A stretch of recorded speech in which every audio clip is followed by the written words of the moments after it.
Boa tarde a todos e todas. Um prazer ter todos vocês aqui nesse nosso segundo encontro do nosso grupo de pesquisa desse semestre, Direito e Sexualidade. E hoje eu tenho o prazer de trazer aqui para esse nosso bate-papo um novo colega, professor Gilberto Facchetti Silvestre. Eu não vou ler o currículo inteiro de Gilberto, já ele vai fazer a apresentação pessoal, fica mais fácil, e daí ele escolhe do que falar, mas em linhas bem simplórias, Gilberto é professor na Universidade Federal do Espírito Santo, e a gente vem dialogando já com alguns outros colegas, e estamos já em processo final de criação de uma rede de pesquisa, que Gilberto vai falar um pouquinho para a gente aqui também, mas hoje, né, o grande foco da nossa conversa vai ser uma discussão atrelada à ideia do direito à posse. Então, agradeço a presença de todos. Gilberto, obrigado por ter aceitado. Foi uma ideia que eu tive na hora que eu achei que daria super certo e Gilberto aceitou instantaneamente meu convite, então só posso te agradecer, cara. Então, passo a palavra a você. As vítimas são suas. Fique à vontade, meu velho, por favor. Tá certo. Muito obrigado. Professor Leandro, muito obrigado mesmo de coração pelo convite, mas saiba que não foi gratuito, eu vou querer a retribuição, tá? É sinalagmático isso. Não, e que fique claro que você já está convidado para outro grupo de pesquisa também, como a gente já combinou. Como eu estou gravando, eu estou querendo aqui agora reforçar, tá? Só para ter certeza aqui que eu tenho testemunhas. Tá certo.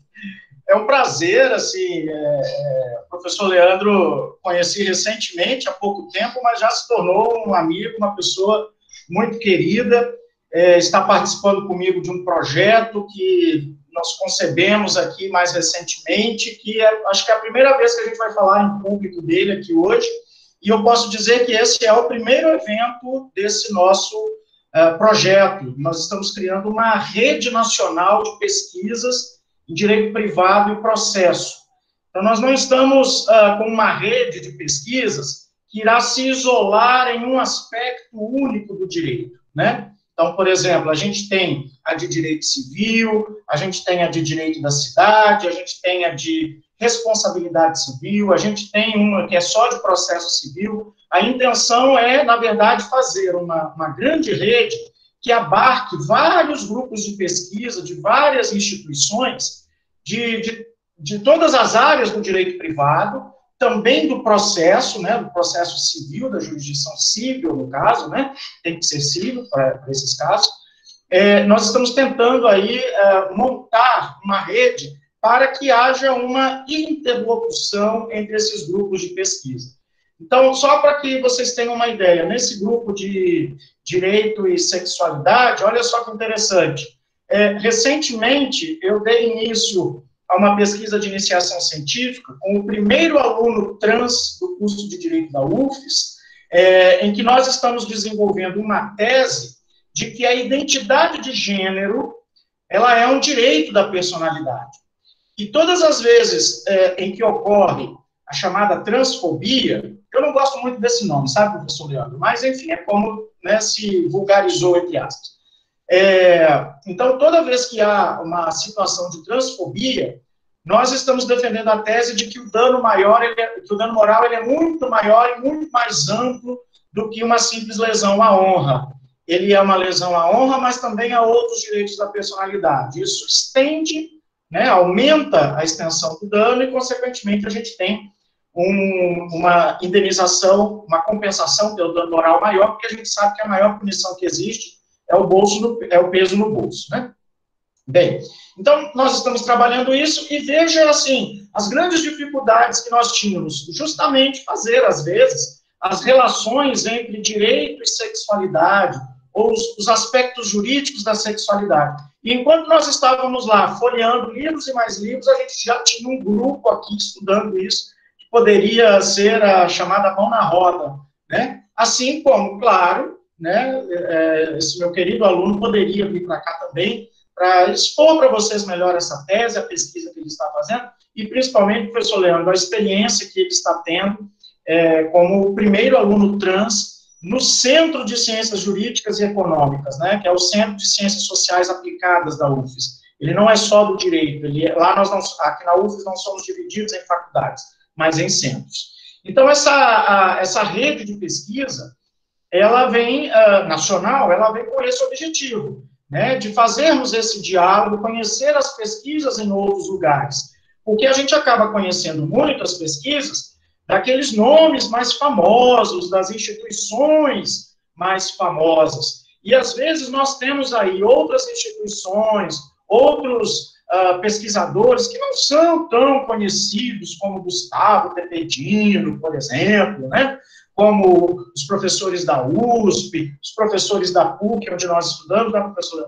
Então, às vezes, a gente acaba não conhecendo, e é lá nesses, vamos imaginar assim, nesses lugares menores, onde nós temos, às vezes, a solução para muitos dos nossos problemas. No caso de vocês da Bahia, não, vocês são grandes, vocês não são pequenos. Mas nós, UF, somos de pequeno porte. Então, nós temos, não diria pequeno, talvez médio porte, mas nós temos aqui pesquisas que justamente fazem essa relação entre processo e direito civil, né, quanto à eficácia do direito civil lá na jurisdição e vice-versa, né, como que institutos processuais podem ser manejados para dar mais eficácia aos direitos. Então, nós teríamos essa contribuição que, às vezes, por não sermos tão conhecidos, a gente acaba passando despercebido e vice-versa. Bom, então, o objetivo é mesmo esse de divulgar pesquisa, né, e não de fazer, como eu até comentei aquela vez, política acadêmica, pesquisa mesmo. Ninguém aqui quer ir para o Supremo, não. A gente só quer mesmo discutir ideias e promover esse tipo de evento. É uma pena que eu esteja conhecendo Salvador dessa maneira, porque já tem uns 10 anos que eu planejo ir a Salvador para conhecer, passear e tal, e nunca consigo. E essa, então, é a primeira vez que eu, entre aspas, coloco os pés em Salvador, vamos assim dizer, né? Mas, como eu falei, é um prazer estar aqui, eu espero contar com o apoio de todos vocês para essa rede. Vocês são pessoas que futuramente estarão aí nos programas de pós-graduação pelo Brasil afora, serão profissionais, né? Então, eu não sei se todos são da graduação, se já temos gente do mestrado aqui também, do doutorado. Não, temos aqui alguns professores que já foram professores da UFBA, alguns que são gente do mestrado, gente do doutorado e gente da graduação. Então é um grupo bem heterogêneo que a gente conseguiu formatar aqui, né, para discutir direito civil no Conversas Civilísticas. Então, temos aqui entrando o pessoal, professora Paloma é professora já, foi professora da UFBA, professora Lise, acho que a professora Teila passou por aqui, não vi se entrou mais alguém, gente, depois vocês me ajudem aqui. Ive saiu agora, mas Ive também. Então, se eu esqueci de alguém, vocês vão me ajudando aí, tá, pessoal? Mas diga lá, Gilberto, desculpa ter te interrompido, cara. Aumenta a minha responsabilidade, porque agora eu vou ter que dar uma palestra boa, né? Aí complica para o meu lado. Aí o pessoal fala assim, quer dizer que se fosse não seria boa? Não seria. Bom, então vamos lá. O tema que o professor Leandro pediu que eu abordasse aqui com vocês é sobre uma pesquisa recente que eu fiz sobre a função social da posse. Embora no título nós tenhamos ali teorias socioeconômicas da posse, na verdade, ela foi uma pesquisa sobre o conceito de função social da posse que nós temos no Superior Tribunal de Justiça. Tá? Por quê?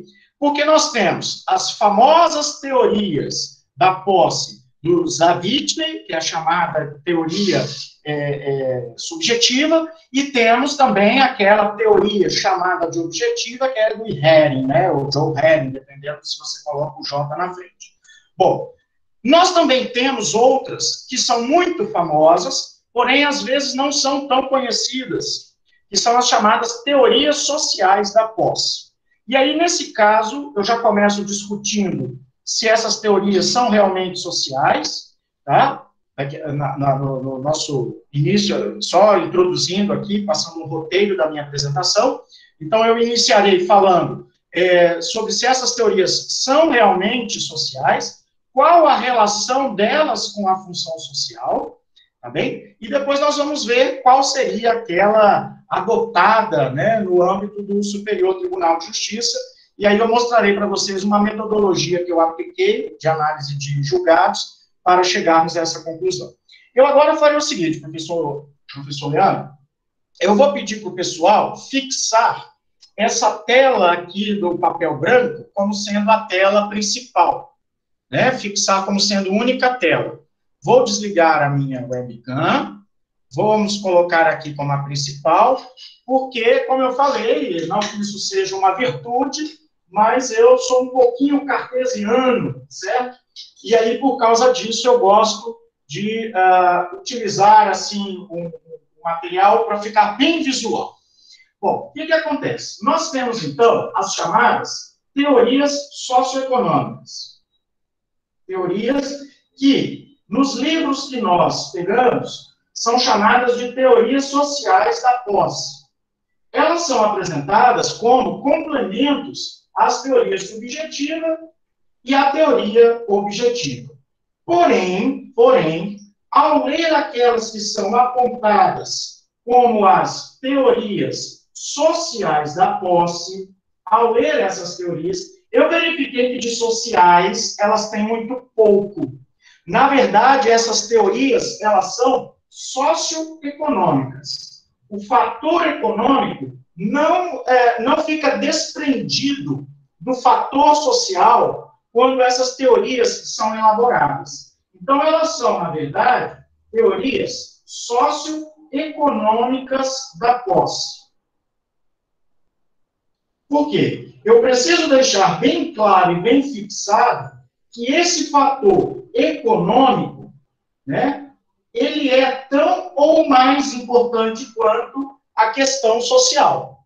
O menos importante é o social. O social vai existir em todos, que seria assim o reconhecimento da sociedade, a abstenção da sociedade. Tá? Porém, esse reconhecimento da sociedade existe por causa do fator econômico. Tá? Então, todas essas teorias, na verdade, elas são econômicas e sociais.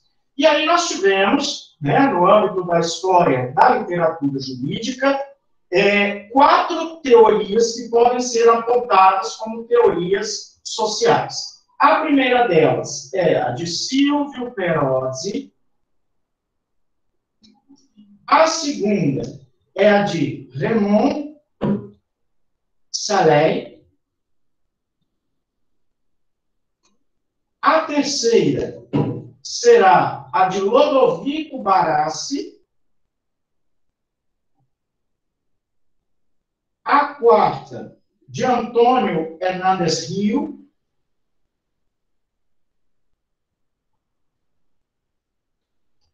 E aí, eu, Gilberto, tenho um autor francês que eu estudo bastante, sempre estudei muito, e aí eu verifiquei que tudo isso que se fala de teorias sociais, eu também encontro no trabalho desse autor, que é o Etienne Louis Josserand. Então, eu vou trabalhar aqui com vocês esses 5 autores. Vejam, nas pesquisas que eu desenvolvi, para detectar aqui qual seria a teoria socioeconômica que prevalece no âmbito do STJ, duas novidades. Primeira, Barassi, ele é um autor socioeconômico da posse, porém, ele não é apresentado nos livros que nós temos de direitos reais aqui no Brasil, quando se trata das teorias sociológicas da posse. E o Josserand, ele também não é apontado, porque ele sequer fala de posse, mas eu entendo que nós podemos elaborar uma teoria socioeconômica da posse a partir de Josserand. Tá? Bem, aí você fala assim, mas espera aí, por que é importante eu aprender, eu estudar, né? Por que é importante falar de teorias sociais da posse? Por um motivo muito simples. Essas teorias sociais da posse, aqui no Brasil, foram lidas como aquela literatura que fundamenta a função social da posse.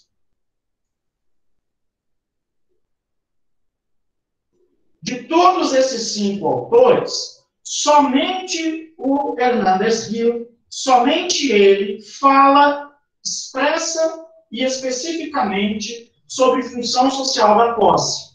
Os outros não falam, porém a literatura jurídica entende que a função social da posse se caracteriza a partir dessas teorias socioeconômicas. Então, veja, as teorias sociais da posse ou socioeconômicas, elas são importantes para caracterizar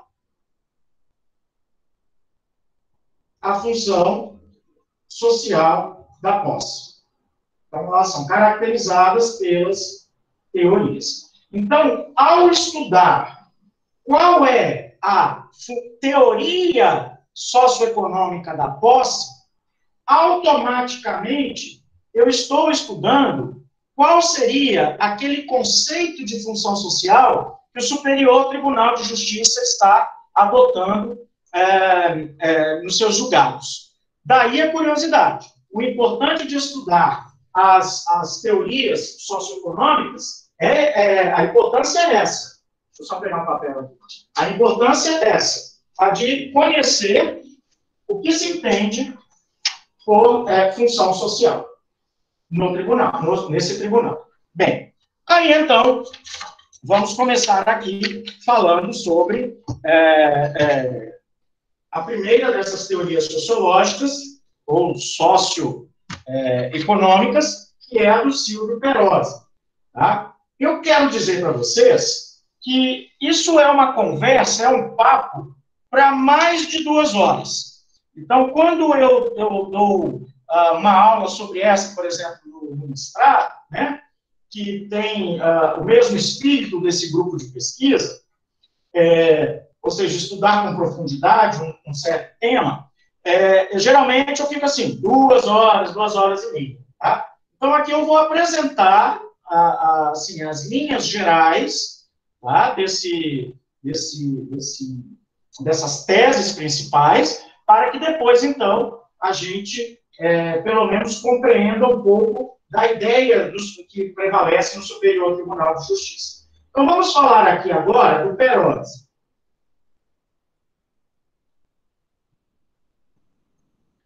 O Perosi, ele define a posse como sendo a disposição de fato de uma coisa.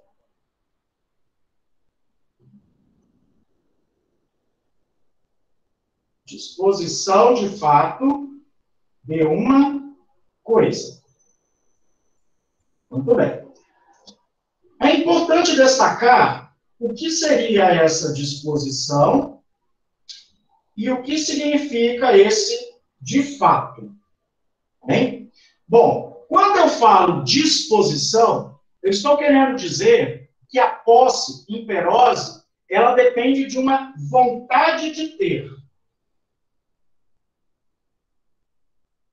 Só que ele não chama essa vontade de ter de animus tenendi, de animus domini, tal e qual Zavitny, Ieri, tá? Ele apenas diz que é a vontade de ter, ou seja, a vontade de dispor.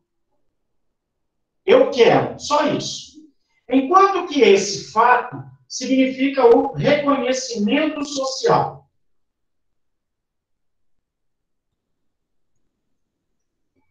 Então, posse é o reconhecimento social de que eu tenho essa vontade de ter uma determinada coisa. E aí, o que eu tenho de social ou socioeconômico nessa teoria? É que a posse se apresenta para ele como um fenômeno sociale, ou fenômeno social, que os livros têm traduzido como fator social. Ele fala fator social, né, também como sinônimo do fenômeno social. Veja, então, que esse reconhecimento social, dessa vontade de ter, é o que será a posse. Então, a posse não é ter a coisa consigo, a posse não é ter a vontade de ser o dono, mas sim o reconhecimento que a sociedade tem de que esse meu desejo de ter uma coisa é legítimo. Por isso que, por exemplo, um ladrão não tem posse, porque a sociedade não reconhece que essa forma de aquisição possa gerar posse. Tá? Pois bem, nesse caso, então, eu tenho um costume, uma tradição social. A posse não deixa de ser, portanto, uma tradição ou costume.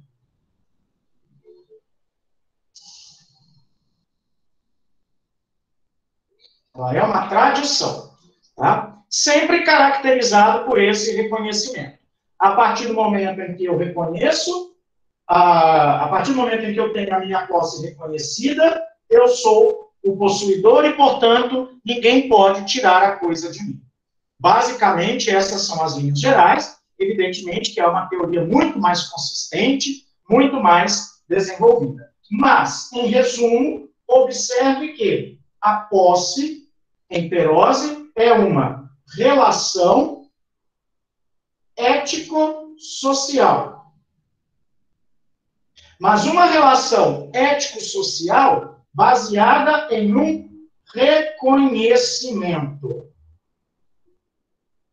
E esse reconhecimento, ele é formal. E essa é uma diferença muito importante. Ele é uma mera formalidade, ele é formal.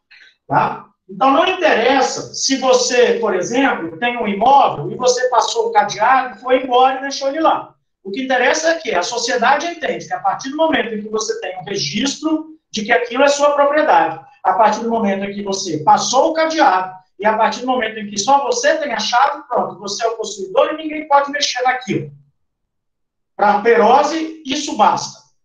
Mas nós vamos ver que, lá para frente, para outros, não. É preciso que, além disso, haja ainda um outro elemento. Tá bom? Bem, o segundo autor, o segundo jurista que aborda a questão das teorias socioeconômicas da posse é o Raymond Sayers.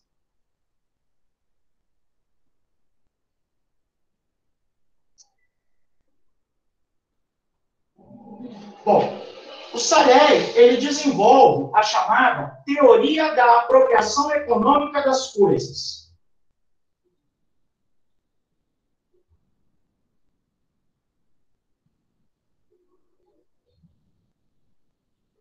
Teoria da apropriação econômica das coisas.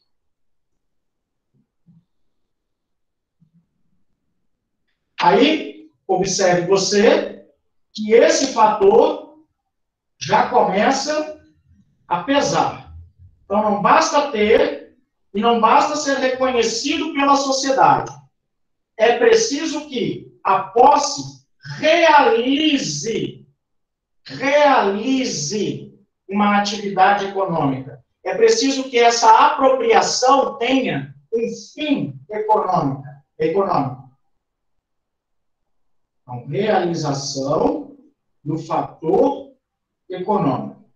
É como se ele se perguntasse: vale a pena ter, se não for para dar uma destinação adequada? Vale a pena ter, se não for para utilizar? Vale a pena ter, se não for dada uma função? Essas são as perguntas que ele se faz. Tá? Pois bem, essa apropriação econômica, ela pode ser lida, ou essa realização do fator econômico, poderá ser lida a partir de dois elementos. Primeiro elemento, sempre haverá uma relação entre o possuidor, entre a pessoa e a coisa. Então, sempre há essa relação, que é caracterizada pelo godimento, ou seja, pelo gozo da coisa, pelo usufruto. Não usufruto no sentido de direito real, mas usufruto no sentido da faculdade do domínio. Tá? Só que não basta usar a coisa. Não basta usar a coisa. É preciso ainda que haja aqui uma relação entre o possuidor e a sociedade.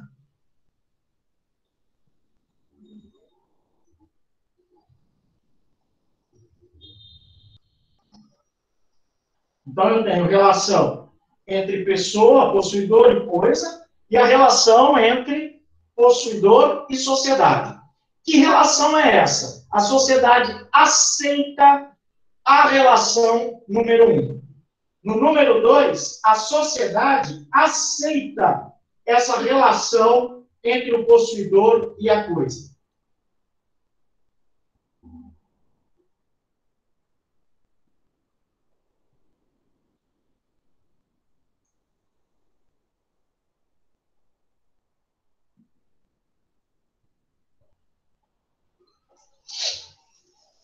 Veja você, então, tá certo?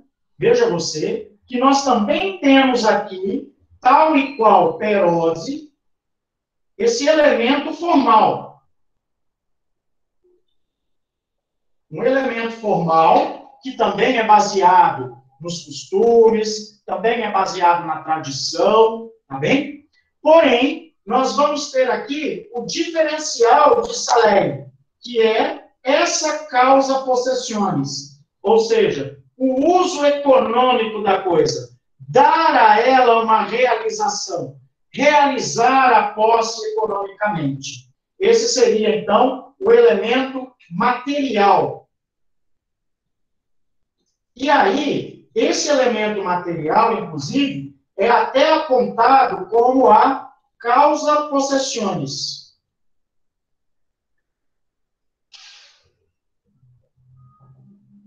Então, aqui, o elemento material, que é a realização da posse, aparece como sendo aquilo que determina a posse. Por isso, causa possessiones, a causa da posse. Inevitavelmente, é preciso que haja essa relação entre a pessoa e coisa, baseada no seu uso. Isso daqui se considera a realização da posse.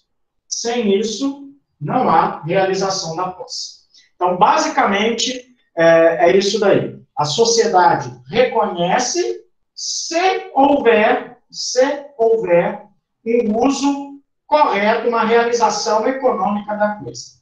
Então, é de se observar aqui, professor Leandro, que nós temos Perose mais Joelho.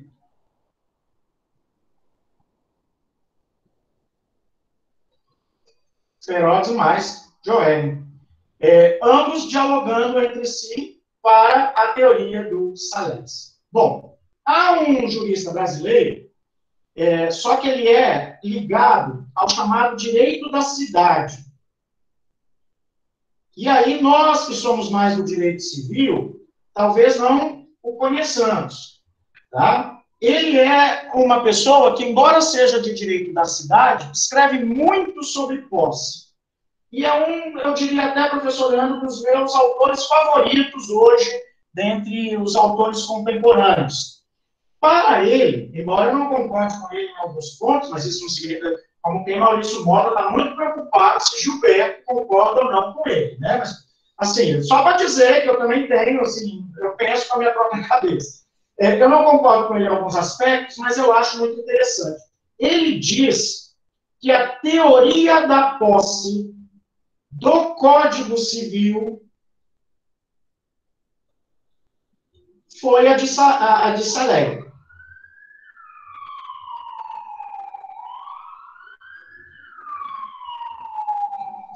Veja, a gente discute, né, professor Leandro, se foi a teoria dos Zavitnes, foi a teoria do Joelling, mas, na verdade, ele vem com uma outra opção. Quer dizer que a teoria da posse foi a de Saleri. Ou seja, somente haverá posse para o nosso Código Civil se houver um correto uso. Bom, é uma opinião, vamos avançar para ver, inclusive até para saber se o STJ segue essa linha também. Tá? E aí nós vamos agora para o próximo dos autores, que é o Lodovico Barassi, que foi, pelo menos para mim, foi uma grata surpresa nos estudos que eu desenvolvi aí no começo do ano sobre esse assunto. Barassi. Porque eu já havia ouvido falar dele, mas eu não tinha visto com essa profundidade. Aí só depois que eu peguei o livro dele para ler, foi que eu percebi a profundidade da teoria dele. O Barassi diz que a posse é o assenhoramento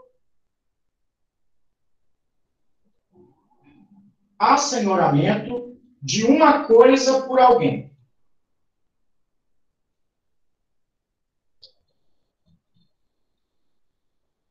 O assenhoramento de uma coisa por alguém. Só que agora ele vai trabalhar um outro conceito para assenhoramento, que não é aquele conceito de corpos lá dos Abit. Não é o conceito de corpos do Sarit. Tá? O que é assenhoramento para Barassi? É um julgamento social.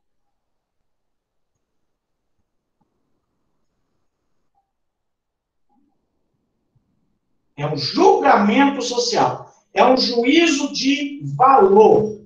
Então, o que é esse assenhoramento? É aquele apoderamento da coisa, apoderamento e não empoderamento da coisa, que a sociedade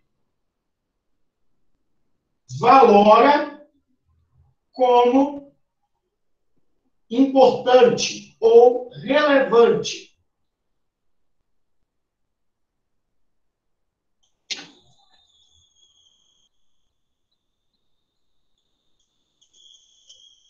Só que agora, prestem atenção, diferentemente do que o Saleh diz, em que ele vincula esse julgamento à produtividade econômica, o Barassi não vincula a essa produtividade econômica. Tá? Ele vincula a uma produtividade, mas da coisa. Desculpe, Ive, é o que? O celular está ruim? Desculpe. Não, o pessoal está impressionado aqui como é que você consegue fazer essa utilização do celular para mostrar o texto e tudo mais. Eu estou aqui embasbacado com a sua organização espacial para fazer isso, cara. Eu estou aqui... Eu estou na dúvida, assim, tem horas que eu presto atenção no que você está escrevendo e tem horas que eu fico pensando, caraca, como ele consegue organizar? Mas é essa a dúvida do pessoal, fica tranquilo, cara. Então, veja bem, se eu não agradei com o conteúdo, eu agradei com a minha tecnologia. Se eu te mostrar a gambiarra que é, vocês vão ficar impressionados. Tá? Então não vou fazer um combinado, você vai ter que mostrar a gambiarra. Isso faz parte, obrigatoriamente, da nossa conversa. Mas está agradando tanto na gambiarra quanto no conteúdo. Fique tranquilo. Então tá bom, vamos lá, então. Foi ótimo. Bom, mas é uma gambiarra que eu tenho vergonha, mas enfim. Aí vamos lá. O que ele considera como sendo importante ou relevante? A utilização produtiva da coisa.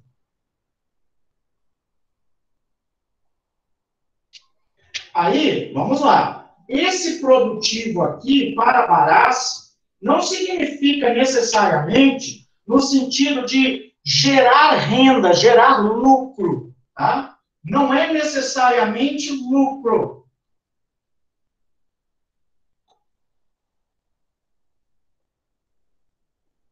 Isso daqui é dar à coisa os fins a que se destina.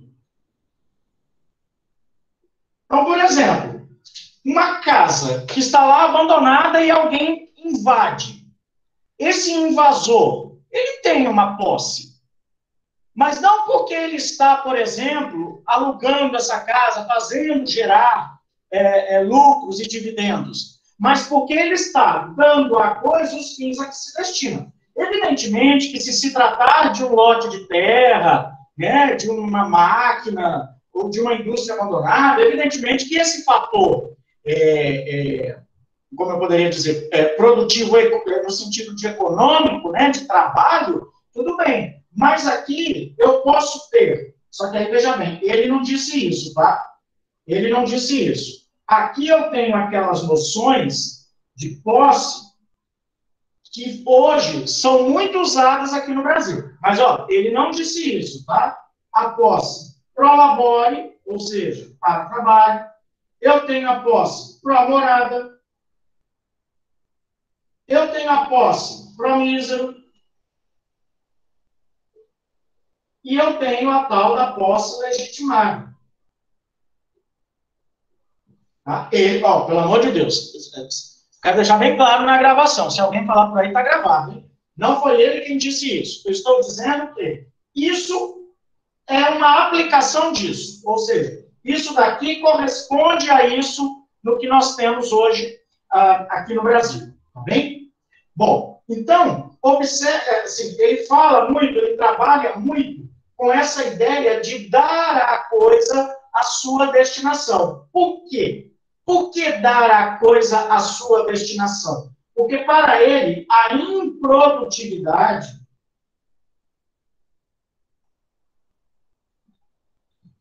é um dano social.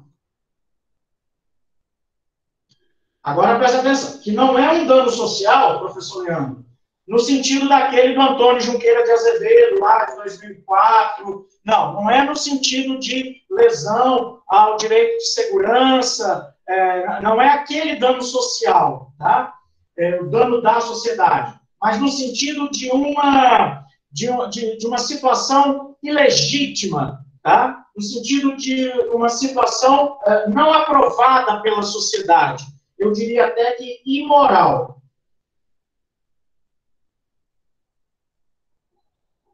Bem? Bom, por quê? Porque existe uma consciência social. Consciência social.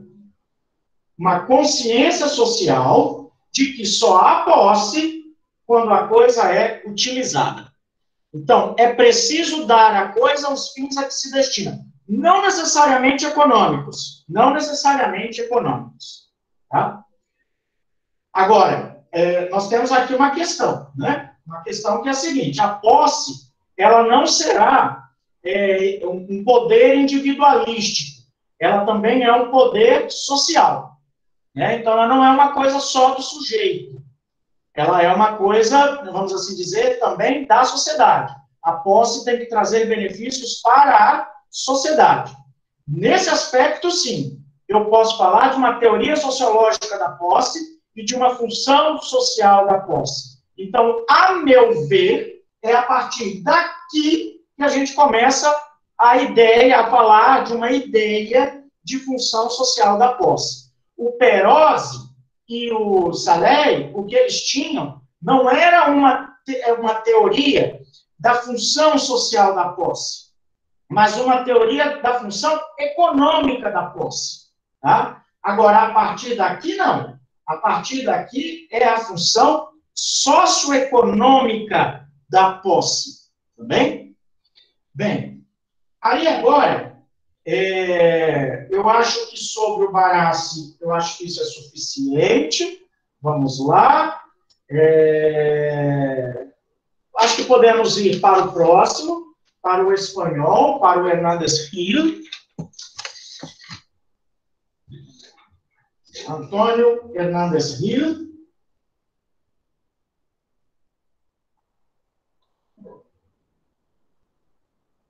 Aí esse sim, foi o primeiro a cunhar, né, o sintagma função social.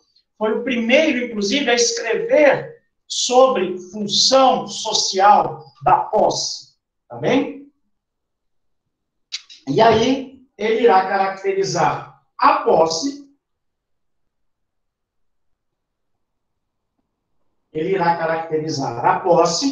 como sendo um binômio entre necessidade e trabalho. Necessidade e trabalho. Ao invés de corpos, de ânimos, ele fala em necessidade e trabalho. Só uma coisinha, o Hernandes Rio praticamente todo mundo conhece, mas se você for estudar a função social da posse nele, ele tem um livro chamado Função Social da Posse. Você não consegue compreender o sistema dele, o sistema teórico dele, só pela leitura desse livro. Você tem que ler um outro livro chamado Metodologia do Direito, para então compreender o que ele está dizendo em função social da posse. Então, não tem como você aprender sobre ele somente lendo o livro dele. Tem que ler praticamente os 3 livros mais importantes dele, que são Direito de Posse, Metodologia do Direito e esse de Função Social. Bom, o que é agora a necessidade, o elemento necessidade? Para Hill, o elemento necessidade significa atender às necessidades do possuidor.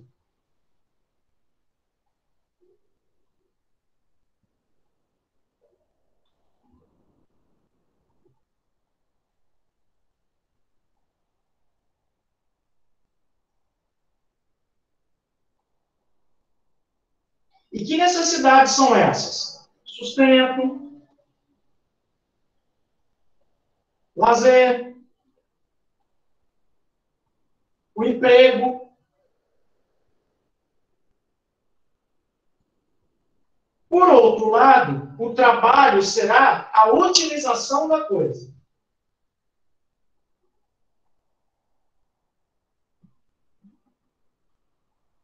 Dar a ela os fins a que se destina.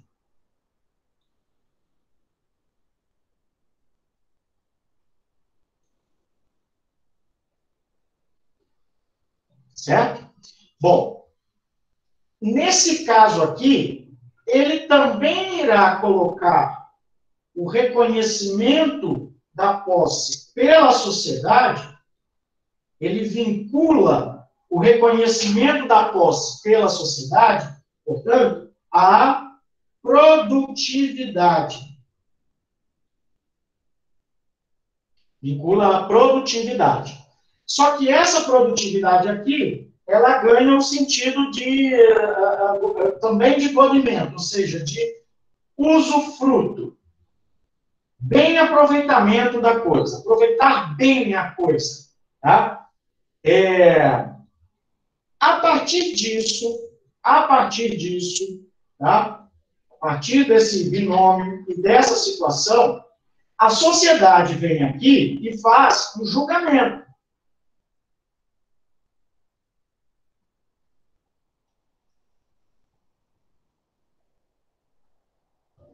A sociedade vem e faz um julgamento. Porque não basta usar a coisa para atender às necessidades.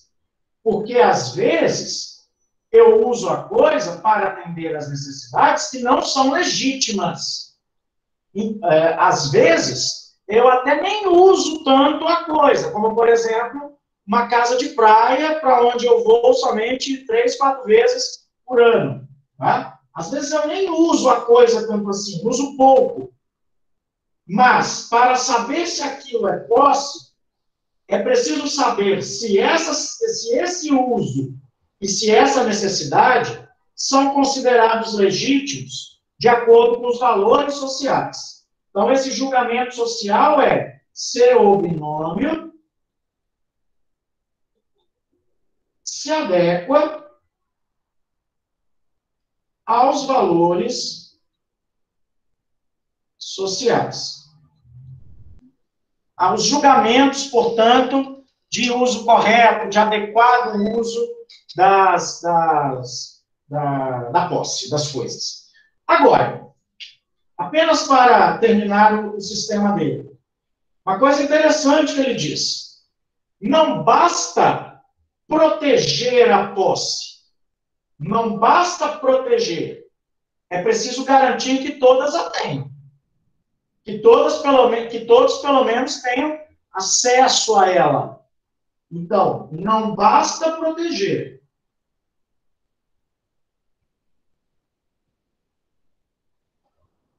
É preciso garantir o acesso. Então, não basta reconhecer as posses que já existem e protegê-las. Será necessário também garantir que todos tenham. Isso isso daqui não tem nada a ver com função social da posse, né? Mas tem a ver com os deveres do Estado. O Estado tem o dever de proteger, mas também tem o dever de garantir o acesso de todos à posse. Bom, e agora vem o último dos autores que eu queria trabalhar com vocês aqui hoje, tá? Que é o Josserand. Deixa eu pegar só mais um papel aqui.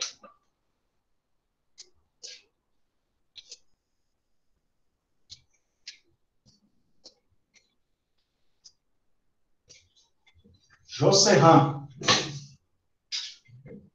O Josserand, ele não escreveu sobre posse. Ele escreveu sobre propriedade. Ele escreveu sobre propriedade.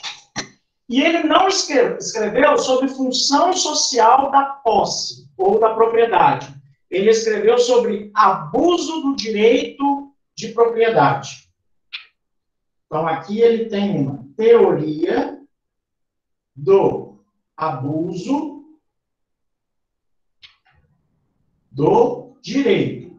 No caso, ele fala de vários direitos no livro dele, né? De l'esprit des droits et de la relativité. Ele fala de vários direitos, mas ele destaca principalmente a propriedade. Certo? Bom, aí o que acontece?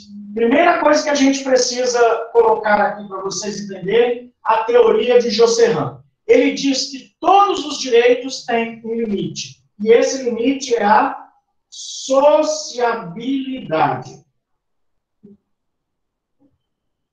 Então, a sociabilidade é o limite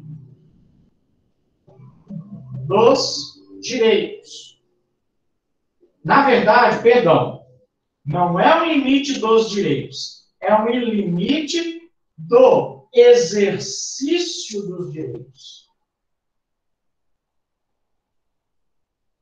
Limite do exercício dos direitos. E o que é essa socialidade?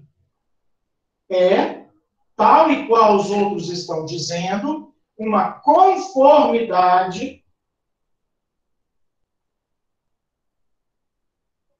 com os ideais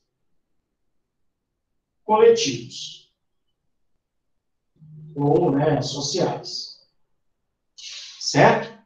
Bom, isso significa dizer o seguinte, que um direito é legitimamente exercido, um direito merece a sua proteção quando ele é utilizado para fins legítimos. O direito deve ser utilizado para fins legítimos. Aí agora vem, assim, ele não falou isso, sou eu que estou dizendo, né? Demérito para Josserand, eu dizer o que ele poderia ter dito.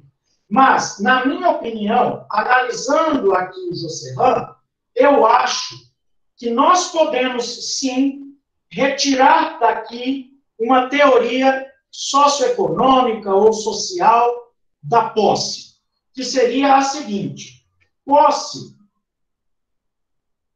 aqui, com base nesse sistema teórico, seria quando os poderes inerentes ao domínio são exercidos para fins legítimos.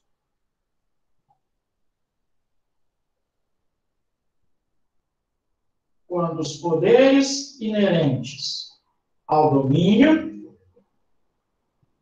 lembrando que o domínio é o conteúdo dos direitos reais, são exercidos para fins legítimos.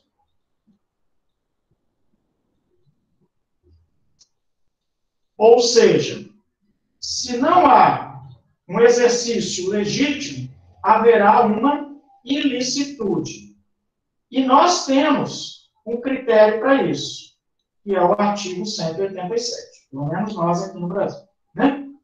Mas posse é uma coisa tão assim, depende de cada país, né? Então, veja, que ele não se preocupa, assim, artigo 187, mas também, né, não podemos esquecer, o primo pobre do artigo 1228. O primo pobre, porque a gente gosta muito do parágrafo 1º e do parágrafo 4º, né? E o parágrafo 2º, a gente às vezes acaba deixando para lá. O parágrafo 3º, então, ninguém nem sabe que existe, sabe porque está entre o 2 e o 4, né? Bom, então veja que em Josserand, como eu falei, ele nunca falou nada de posse, ele nunca falou de função social de posse, nunca falou de teoria social da posse, nunca falou de nada disso, tá? Agora, é possível retirarmos daqui uma teoria social para a posse. Aí, muito bem, com essas indagações, com esse suporte teórico, né, com base nesse suporte teórico, eu fui lá no STJ e falei assim, deixa eu ver o que o pessoal lá do STJ está dizendo sobre função social da posse.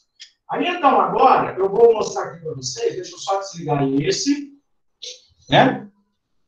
E aqui no meu, eu vou fazer o seguinte, eu vou colocar aqui para vocês agora, vou compartilhar a tela, posso? Vamos compartilhar a tela aqui, então. Pode sim, cara. Beleza. Avisa quando compartilhar. Espera aí que está meio lento aqui. Está indo. Foi? Está compartilhando. Está começando a compartilhar. Olha que coisa mais linda do mundo. Eu queria falar, começou bem já, está sossegado agora, está tudo tranquilo. É o mais lindo do mundo, é o amor da minha vida. Vamos lá. Aqui eu vou mostrar para vocês a pesquisa que eu fiz e que foi publicada na revista Direito da Cidade. Tá? Então, eu fui lá no STJ procurar saber o que o tribunal entendia por função social da posse. Fiz aqui essa pesquisa documental para, depois de verificar o que ele entende por função social da posse, ver a proximidade que existe entre essa ideia e alguma das teorias socioeconômicas da posse. Porque, como eu disse, desculpa, também lá, como eu disse, dessas teorias que acabou sendo retirado esse ideal de função social da posse. Bem, então eu fui lá no site do tribunal, no dia 26 de março, né, fui lá no site de busca de julgados, e pesquisei julgados com o critério de busca função social posse, e coloquei como recorte temporal o primeiro dia da vigência do Código Civil, que foi 11 de janeiro de 2003, e o primeiro dia do mês de março, que é quando eles teriam registrado as últimas decisões. Eu utilizei de um método quali-quantitativo, ou seja, eu fiz uma estatística do conteúdo, né? Eu analisei quantas vezes aquele conteúdo se repetia. Analisei somente acórdãos, não analisei decisões monocráticas que pudessem existir, somente matéria cível, lato sensu, então eu não me restringi somente a civil. Eu peguei, vamos assim dizer, tudo aquilo que engloba jurisdição civil, lato sensu, jurisdição civil, que é civil, tributário, agrário, empresarial, administrativo. Isso resultou em 83 documentos. Mas desses 83, eu excluí 50. Por que eu excluí 50? Porque esses 50 aqui falavam de posse, mas não eram relacionados ao meu tema. Era posse, assim, posse de armas, risco social, interesse social, aí vinha lá, habeas corpus, porque a pessoa estava presa por porte de arma, aí então ficava risco social mais posse de armas, aí ficava posse social, aparecia no critério de busca. Eu não gosto de ficar fazendo muita restrição no critério de busca, professor Leandro, porque às vezes isso pode fazer passar despercebido um julgado que eu poderia analisar com o termo mais aberto. Então, eu prefiro olhar 1000 julgados e selecionar por conta própria do que receber 80 e o sistema selecionou, deixando para trás algum que me interessava. Então, eu sempre coloco termos bem vagos. Porém, desses 33 que falavam de função social, eu tive que eliminar 11, porque eles falavam de função social, falavam também de posse, mas não era função social da posse. Ele misturava, era civil, mas não era a matéria ou objeto que eu estava estudando. De modo que a minha amostragem de pesquisa restou em 22 julgados. Então, eu analisei 22 documentos. Aqui eu listei quais foram os documentos eliminados, porque, embora fossem civil, nada versavam sobre a minha matéria, sobre o meu objeto, e aqui aqueles que foram os julgados que eu analisei. Bom, aqui tem uma estatística de quantos julgados o meu resultado forneceu, quantos eu eliminei, quantos ficaram, tá? E aí, eu verifiquei o seguinte, esses 22, todos versavam, esses 22 aqui, todos eles versavam sobre função social da posse. Porém, no julgado, ele não aparecia como função social da posse. Desses 22, somente esses falaram especificamente função social da posse. Por isso que é importante, professor Leandro, eu pegar e olhar 1000 julgados. Por quê? Às vezes, o julgado falava função social da propriedade, mas, na verdade, não era a propriedade que estava sendo discutida e analisada, mas sim posse. Então, o julgado falou função social da propriedade, mas, na verdade, era a função social da posse. Veja que naquele critério talvez não iria aparecer, se eu fosse muito específico na busca. Só apareceriam esses. Outra, função social da empresa. Esses dois julgados aqui falaram de função social da empresa. Mas, na verdade, essa função social da empresa era a função social da posse de uma coisa pela empresa, né? Até função social do contrato apareceu. Função social da terra, do imóvel, né? Ok, mas não é função social da posse no termo, né? Eles usaram esse termo. E depois apareceu ainda uma função ecológica da posse, da propriedade, mas que, ao analisar o julgado, eu verifiquei que era, na verdade, função socioecológica. Então, ela também era ecológica. Aí, veja você que dos 22 julgados que eu analisei, somente 32 falam especificamente sobre função social da posse. Quer dizer, não é que falam especificamente, somente 32 usam especificamente o termo, né, função social da posse. Os outros usam outras funções sociais, porém, com o sentido de função social da posse. Aqui foi um erro de diagramação da revista, tá? Porém, com um outro sentido, que é o sentido de função social da posse, e não o sentido de função social do contrato, da propriedade, da empresa, né? 100% dos 22 era função social da posse. Porém, lá no julgado, eles categorizavam de modo diferente. O que me pareceu estranho, mas, vindo do STJ, a gente pode esperar tudo do mais estranho possível. Bem, agora, eu fui ver como foi que a matéria chegou lá no STJ. Eu fui verificar lá como foi que o STJ precisou discutir função social da posse. Aí, então, para isso, eu preciso descobrir o que eu tinha lá no piso, qual era a ação no piso, ou seja, a instância especial estava se manifestando quanto a que começou lá na primeira instância, né, na instância de piso. Então, aqui eu fiz essa estatística, 36%, infelizmente a revista colocou cores aqui, que acabam prejudicando você enxergar para ver. Eu tinha feito tudo colorido, muito bonito, mas a revista acabou adotando essas cores, e aí agora a gente não consegue ver o que é o quê. Então, ao invés de usar o gráfico, eu vou usar a tabela. Ainda bem que eu fiz tabela para o artigo, senão... Então, ó, interdito possessório. Essas ações, esses recursos aqui é que pensavam sobre isso. Desapropriação, isso. Matéria tributária, teve uma. Recuperação judicial, teve uma. Ou reintegração de posse em recuperação judicial. Recuperação judicial e arresto. Ação civil pública. Uso capião. A gente imagina que uso capião vai ser assim, o que mais vai aparecer, né? No entanto, foi o que menos apareceu. Na minha opinião, se comparado a interdito possessório, claro. Retificação de registro e outras aqui que seriam tudo e outras coisas, né? Todas as matérias e outras, esses julgados aqui. Aí ficou, então, esse percentual.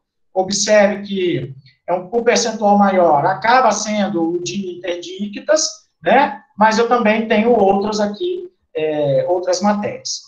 Depois eu analiso os fundamentos que aparecem e que são comuns a cada julgados. Vou adiantar para vocês que esses fundamentos que eu analisei aqui, eles são muito importantes de serem trabalhados, pesquisados, porque eles vão falar justamente de produtividade. Eles vão falar justamente de aproveitamento, de produtividade, né? Mas o mais interessante, e aí começa a relação com as teorias socioeconômicas, tá bem? Mas o mais interessante está aqui, ó, vejam, eu fiz um resumo, né? Fundamentos que caracterizam a função social nos julgados. Então, olha só que interessante. Esse primeiro aqui, ó, elemento hermenêutico, é o que mais aparece. Deixa eu só silenciar aqui meu WhatsApp. Esse elemento hermenêutico é o que mais aparece nos julgados. E daqui a pouco eu explico o que significa elemento hermenêutico nessa minha tese. Tá bom? Então, ó, esse elemento hermenêutico é o que mais aparece. Aí depois eu tenho outros. Por exemplo, sobreposição do interesse público, melhor posse, urbanização de área invadida, função social da posse, como função social da propriedade, como sendo distintas, é o mais clarinho aqui, tá? É o mais clarinho. Produtividade, ele já aparece aqui numa tonalidade, que é esta. Então, observe que eu tenho a produtividade como o maior elemento, tá bem? Pagamento de tributos, respeito ao meio ambiente, é este daqui, né? Deixa eu aumentar aqui, que talvez a gente veja a cor com mais nitidez. Acho que melhorou, né? Posse como garantia e realização da função social e da continuidade da empresa, que é este daqui, não é esse, é esse, tá bem? Bom, então, o que eu quero destacar aqui com vocês primeiro, a função social da posse como elemento hermenêutico, tá bem? E a função social da posse e sua relação com produtividade. Aí agora a gente vem aqui que eu vou responder. Enfim, qual a teoria socioeconômica da posse adotada pelo Superior Tribunal de Justiça? E aí eu fiz uma pesquisa. Eu fui lá e analisei os fundamentos para verificar quais seriam as teorias, né? Ou, na verdade, não é quais seriam as teorias, mas, assim, qual a proximidade que existe entre o ideal de função social da posse do STJ e as teorias socioeconômicas. E aí, olha a minha surpresa, professor Leandro. A teoria socioeconômica da posse, tá? Que mais aparece como fundamento da ideia de função social da posse que o tribunal tem, é a de Silvio Perotti. Por que Silvio Perotti? Porque a função social da posse é utilizada como um elemento formal para justificar a decisão. Então, é como se o tribunal estivesse lá, escrevendo, né, no acórdão, uma receita de bolo, e aí, no meio da receita de bolo, ele coloca assim, 1 quilo de trigo, 5 ovos, 2 funções sociais da posse, 3 xícaras de açúcar, pronto. Aí, só porque ele colocou a função social da posse, a decisão dele já ficaria justificada. Já estaria justificada. Então, ele, em muitos julgados, ele não diz o que é essa função social da posse, mas ele diz o seguinte, que posse é aquilo que a sociedade reconhece de acordo com a sua função social. Isso nada mais é que uma caracterização formal da posse com base em Silvio Perotti. Ele não se preocupa, o tribunal não se preocupa em atrelar, em associar o elemento reconhecimento social com produtividade. Porém, isso aparece em 40% dos julgados. 40% dos julgados associam a função social da posse não só ao reconhecimento social, mas à produtividade. Agora, prestem atenção. Por que eu coloquei Ludovico Barassi e Antônio Hernandes Rio? Porque você tem distinções muito tênues entre os sistemas teóricos deles, tá? Que não dá, na fundamentação do julgado, que é uma fundamentação mais rápida, vamos assim dizer, não dá para fazer a distinção entre ambos, né? Se haveria uma distinção ali entre ambos, para qual teria mais. Por isso eu preferi colocar junto, né? Seja como for, para ambos, para os dois, só há reconhecimento social se houver uma apropriação que dê utilidade à coisa. Aí você diz assim, e por que não colocou o Salés aqui, o Salé aqui? Porque para o Salé, necessariamente, tem que ser o reconhecimento, ele está atrelado a uma apropriação econômica, ao uso econômico, enquanto que para eles é ao godimento, ou seja, ao aproveitamento, à apropriação aproveitável da coisa, independentemente dos seus aspectos econômicos. Tá? Então, a função ela não é tão econômica, ela é mais mesmo social. E eu também encontrei aqui, em 10% dos julgados, uma associação muito direta com abuso de direito, que, na verdade, foi mais ou menos assim, a reintegração de posse era considerada abuso de direito naquelas circunstâncias. Então, a pesquisa de julgados, após a caracterização das teorias socioeconômicas, ela revelou que nós temos aí a adoção de 4 teorias, tá? Temos a adoção de 4 teorias, sendo a mais utilizada a de Perotti. Por que utilizada a de Perotti? Porque o tribunal se utiliza da função social como esse elemento hermenêutico que eu destaquei aqui em cima com vocês. É posse porque exerce função social. Ou não há posse se não exerce função social. E o que é essa função social? Uma formalidade. ou seja, um reconhecimento pela sociedade de que aquela situação caracteriza posse. Bom, acho que essas eram as considerações para mostrar os resultados da minha pesquisa e espero que tenha valido de algo. Caracas, desculpa, tem que ser formal, né? Não posso começar assim. Professor, eu estou aqui que eu estou embasbacado, estou aqui, estou que nem aluno, cheio das anotações, aqui, ó, que nem aluno mesmo, cheio de anotação. Fiquei impressionado, assim, porque é uma pesquisa extremamente aprofundada, Gilberto, extremamente técnica, e eu acho que, assim, para fazer uma análise bem superficial de tudo que você trouxe, eu acho que o ponto mais preocupante de toda essa tua pesquisa é perceber que não existe uma uniformidade de entendimento ou de concepção pelo próprio tribunal, que tem por função reger essa ideia ou trazer esse parâmetro elementar para a gente.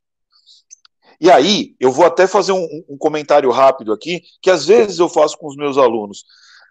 Essa tua pesquisa, ela tem uma característica que, no meu entender, ela é preponderante se a gente pensar no seguinte: normalmente, os advogados, principalmente os advogados, pensam que quando você vai apresentar um pedido, fazer uma ação qualquer, você tem que trabalhar com o seu critério pessoal técnico de razão, ou com a sua lógica jurídica. E acho que a tua pesquisa mais uma vez mostra que não adianta a sua convicção se o julgador pensa de outra forma.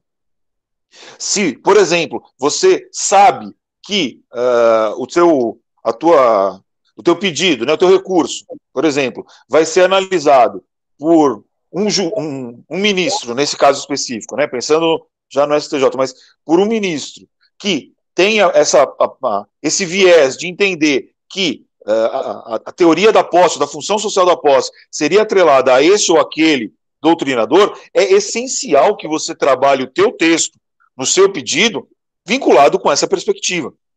Se não, é você não saber quais são as regras do jogo.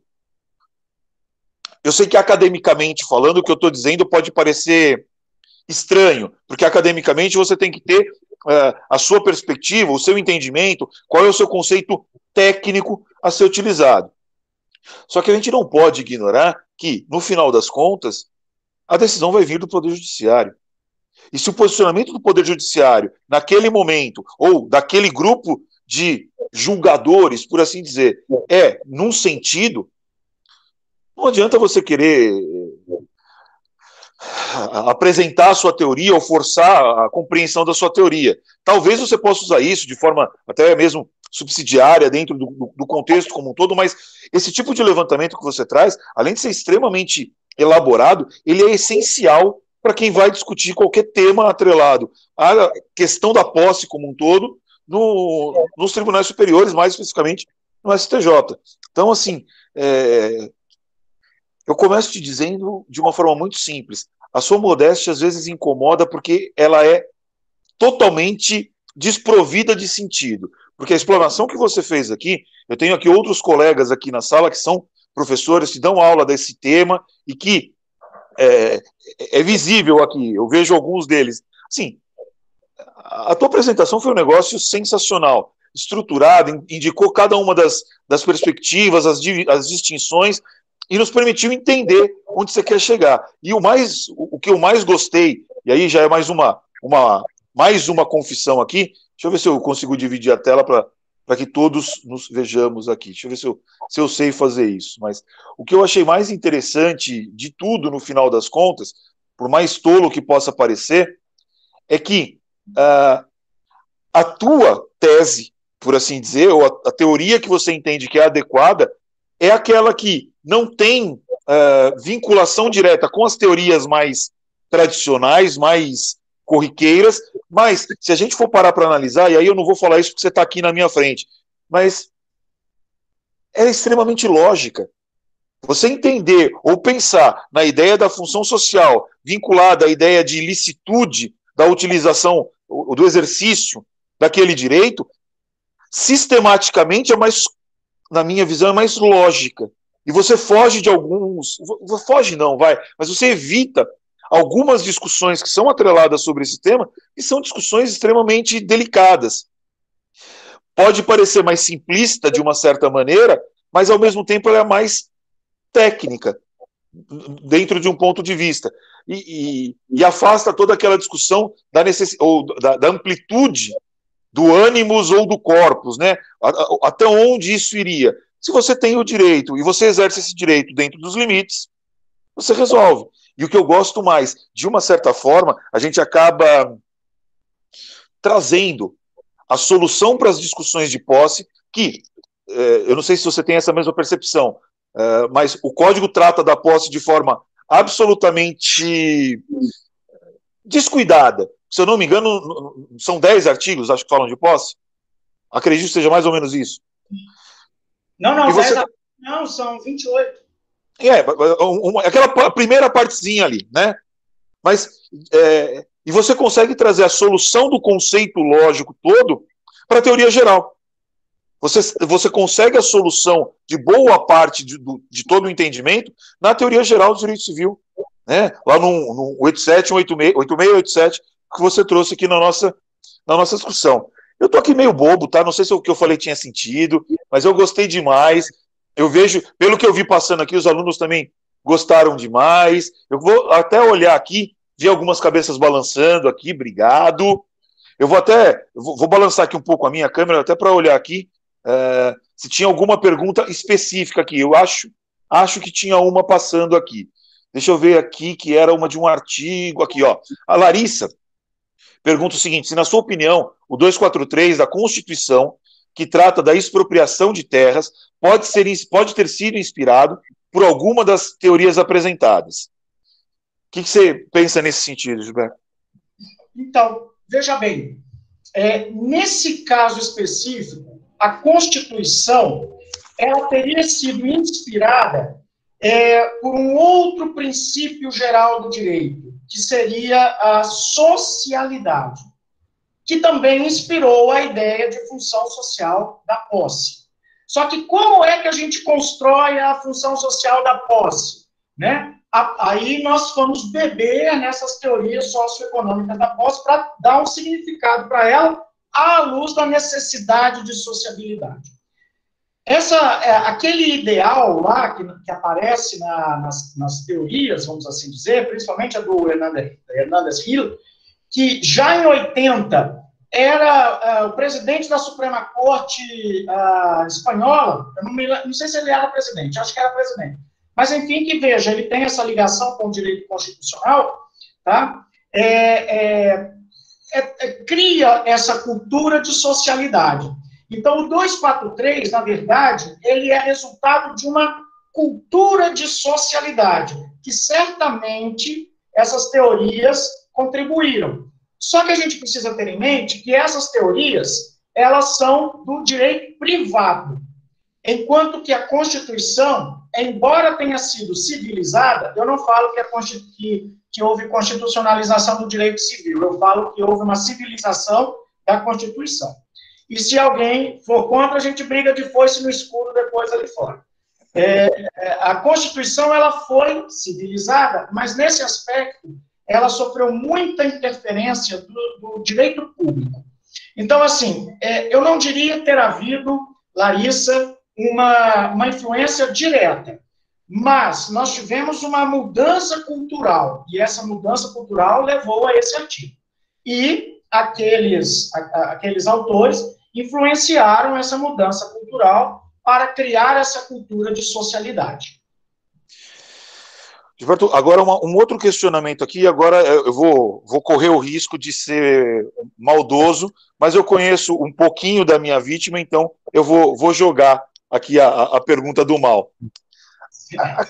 Aqui você atribui essa discrepância tão grande do STJ, especificamente nesse caso, mas acerca da compreensão da função social, que, em teoria, é um termo elementar, de uma certa forma. E aí você bem maldoso no que eu vou te perguntar. Você pensa que, em verdade, o STJ tem essa compreensão de que nós estamos falando de 5 teorias diferentes, que cada um deles se filia a uma teoria? Porque, bom, você já está respondendo, eu vou aproveitar. Porque parece, né, num primeiro momento, parece que assim, não, é uma concepção jurídica diferente, que esse ou aquele. Não, eu sinto que, na verdade, não é um excesso de conhecimento, mas sim uma falta de conhecimento. Tem sentido essa minha percepção?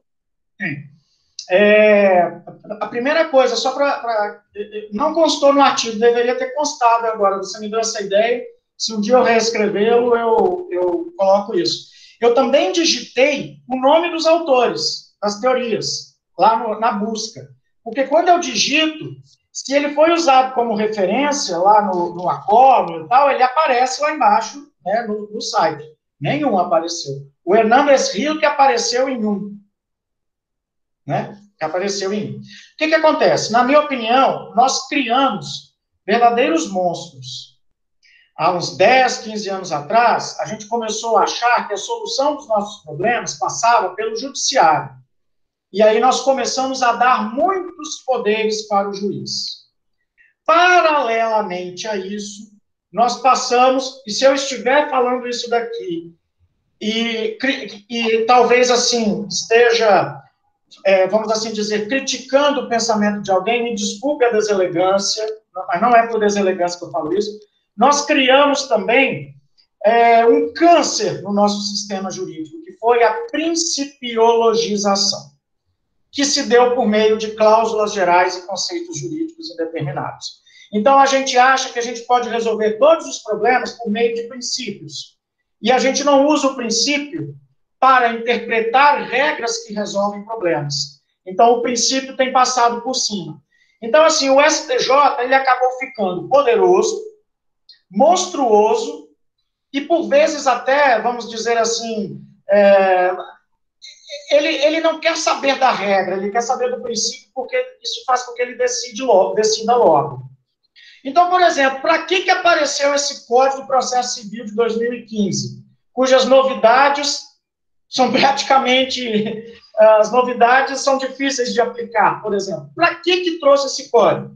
Porque tinha, vamos assim dizer, uma reclamação do STJ que não aguentava mais recurso. Tanto que quem foi o presidente da comissão? O Fux, que era, na época, ministro do STJ. Aí, o que o STJ fez recentemente? Falou que o rol taxativo não é taxativo do agravo. E o rol do agravo não é taxativo. Ou seja, eu não sei até quando o STJ sabe o que está fazendo. Parece que ele está meio perdido, meio doido. E vamos lá, assim, ele não unifica a jurisprudência. Ele não unifica entendimento. Então, você tem hoje, sei lá, o papel dos precedentes, o papel da jurisprudência, aqueles recursos repetitivos, certo? Até quando o STJ vai conseguir resolver, no caso que cabe a ele, naquilo que compete a ele, até quando ele vai conseguir resolver isso, que foram instrumentos criados para que ele tivesse menos trabalho, menos processo, até quando ele vai fazer isso? Quando ele tem essa coisa tão dispersa.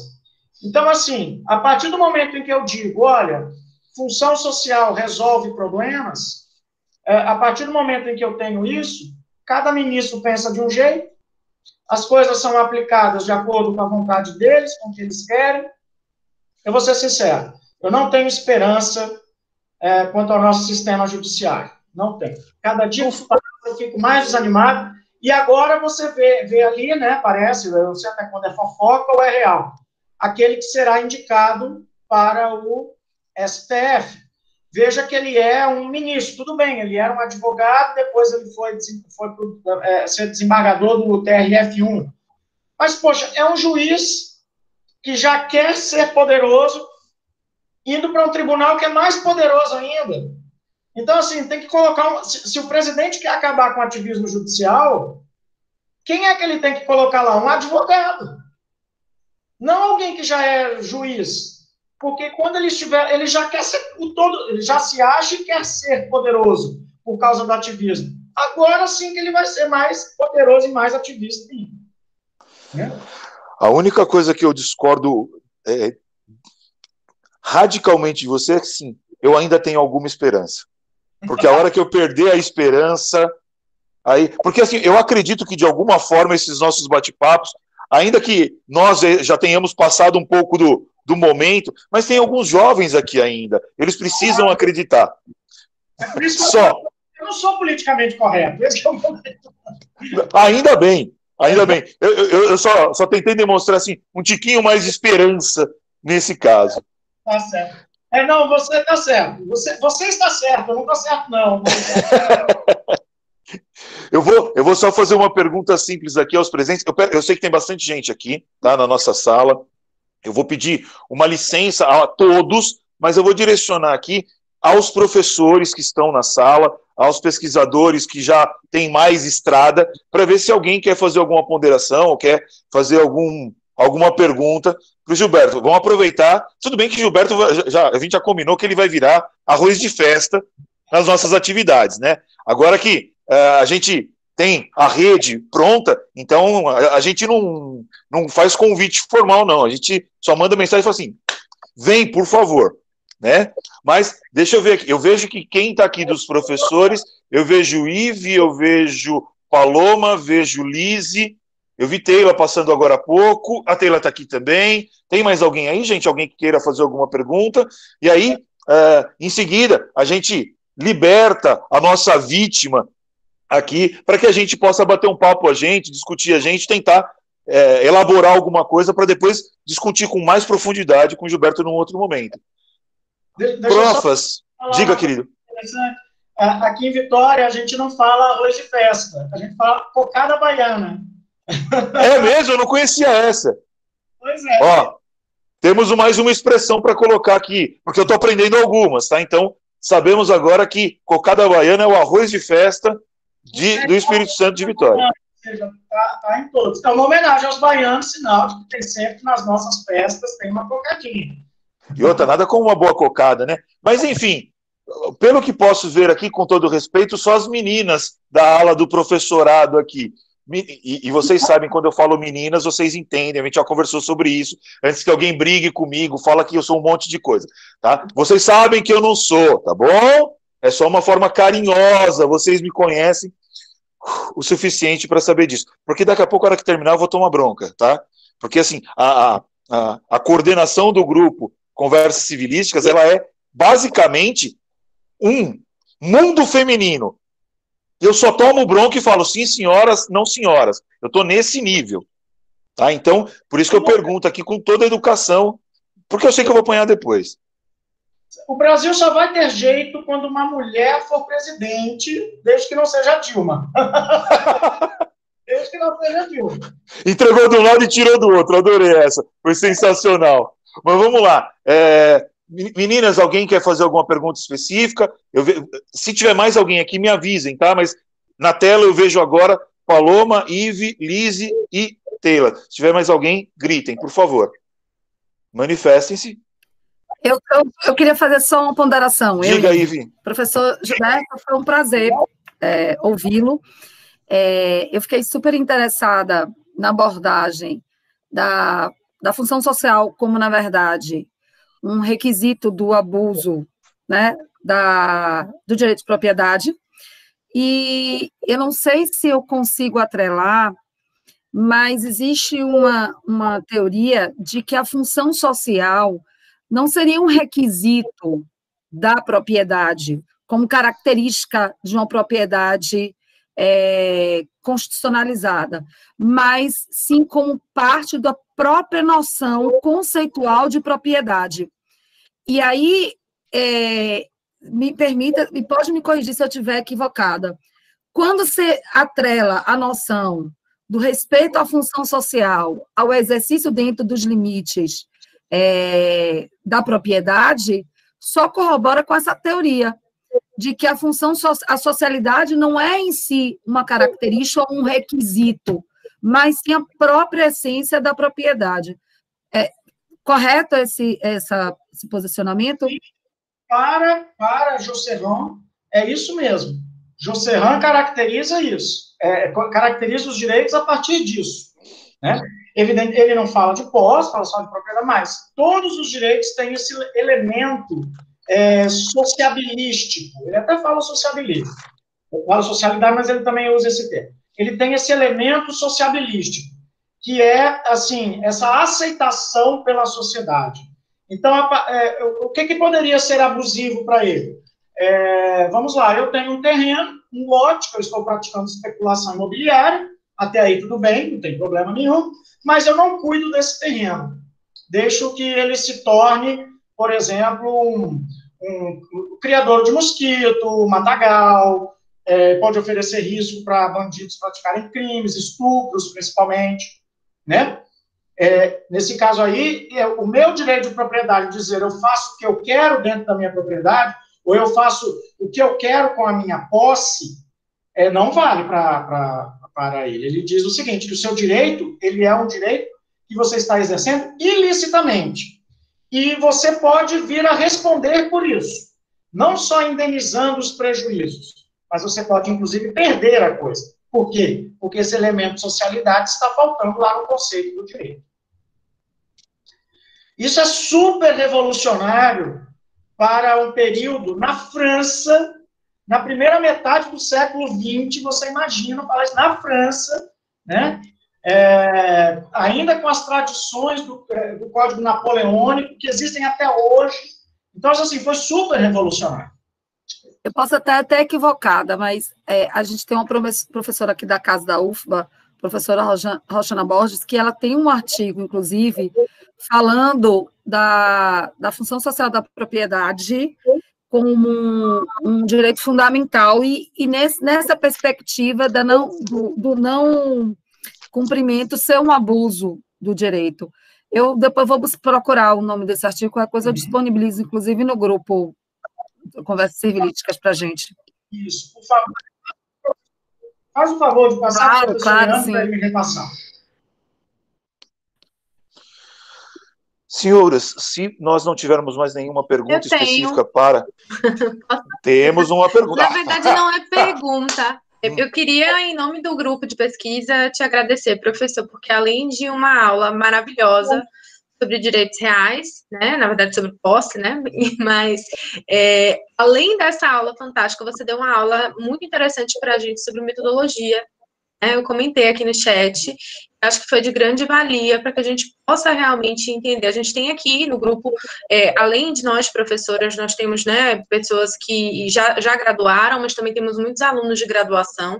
Ver a sua, como você trouxe no início, né, como o seu método quase que cartesiano para organizar as coisas e ver isso na prática, foi muito interessante. O Pedro Paulo, inclusive, já compartilhou o arquivo da revista no nosso grupo, então a gente também vai fazer a leitura, eventualmente a gente entra em contato para poder, caso seja, aprofundar um pouco mais o estudo, porque realmente foi muito enriquecedor a tarde de hoje. Muito obrigada.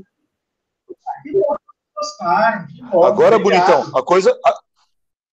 o nome do texto, professor, é Propriedade e Função Social, Exame Crítico de um Caso de Constitucionalização do Direito Civil. É de professora Propriedade... Eu vou pegar, depois eu mando para você, Gilberto, fica tranquilo. Pronto, ok. Tá?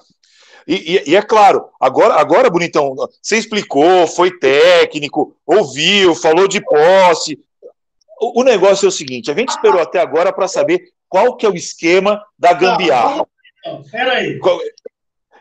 Não, porque eu quero aprender, porque eu achei sensacional. Vou ver aqui como é que você faz para usar também. Porque eu fico numa guerra aqui. Vou um pouquinho a bagunça aqui. Peraí. Tá, vamos lá. Não, eu quero descobrir como é que é essa gambiarra, porque, pelo amor de Deus, conseguir mostrar as duas coisas ao mesmo tempo, tudo bonitinho daquele jeito. Eu imaginei, você prende nos livros, é isso? Essa foi a minha imaginação. Então pronto, já nem preciso mostrar. É isso? Não é isso não. Droga. Peraí, deixa eu acessar aqui o coisa de novo. Vocês viram que a gente abusa do convidado nesse nível, né? Quero nem saber. Acabou a parte do direito, a gente quer conhecer a outra parte que é a parte mais técnica da atividade aí. Peraí, então. Vamos lá, vamos lá. Agora acabou a amizade, né, gente? Vocês perceberam que a amizade foi para o espaço agora, porque pedi mais do que podia. Agora sim ele vai mostrar. Eu vou até fixar aqui para ver maior. Peraí. Deixa eu fixar aqui para ver. Peraí. Que porcaria. Não vai dar para coisar aqui. Aqui. Está saindo. Então, peraí. Aqui, ó, é assim.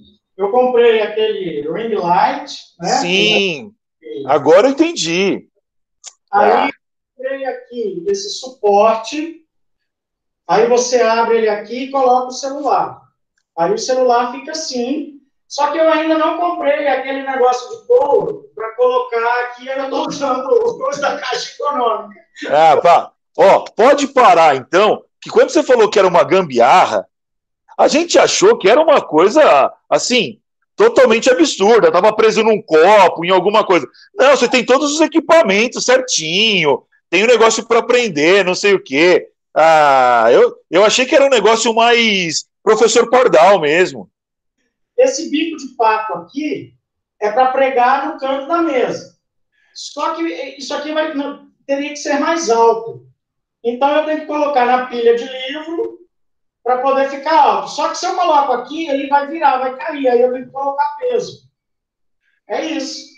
Sensacional. Senhores, aprendemos sobre posse e aprendemos sobre a mágica das aulas à distância com equipamentos variados e altas tecnologias diferenciadas aqui. Achei sensacional, cara. Se soubesse, eu tinha mandado a secretária colocar umas coisas aqui assim para ficar. Aí senta aqui, ó. E pronto. Os alunos, porque aluno adorei. É mais visual, né? Ele gosta de ver, aluno de graduação, né? É mais visual, ele gosta de ver Não, sensacional. Invejei, viu?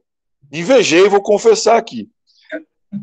Gilberto, cara, assim, eu só posso te agradecer demais a sua participação. Foi sensacional. Vou fazer inveja para os nossos coleguinhas. Vou mandar depois mensagem para Thiago falando: você não sabe a aula que acabamos de ter aqui. Professor Thiago Rodovalho, que faz parte da nossa rede. Vou mandar mensagem para ele, enchendo a paciência e tirando uma onda, aproveitando disso. Cara, muitíssimo obrigado. Que essa seja a primeira de inúmeras. E já está programada, então, eu só vou fechar a data, a tua próxima participação lá no Direito e Sexualidade para tratar do outro tema, tá bom? Questão. Adorei vocês todos. Obrigado, Leandro. Um abraço, hein? Tchau, gente. Tchau, tchau.